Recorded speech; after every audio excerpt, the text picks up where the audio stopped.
Welcome to Burlap Teachers. Enjoy the video.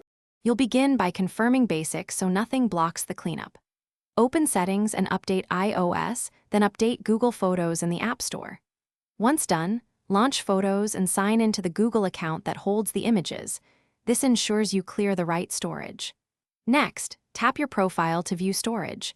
Make sure you know the used versus available space, because that guides which cleanup steps to prioritize and what to delete first. Now, you'll actively remove files. Use free up space to delete local copies already backed up.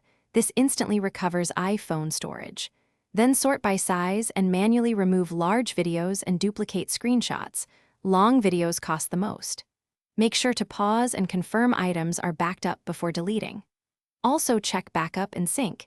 If you have multiple device backups or high-quality versus original settings, adjust them to stop future overuse and reduce incoming storage growth. Finish by emptying trash in Google Photos so deleted items free your quota immediately. Items otherwise wait 30 days. If you still need more room, either export and archive to an external drive or upgrade with Google One.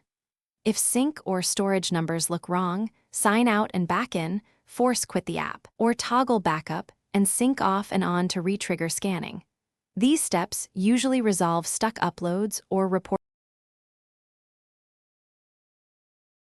Thanks for watching. Consider subscribing if this video helped you.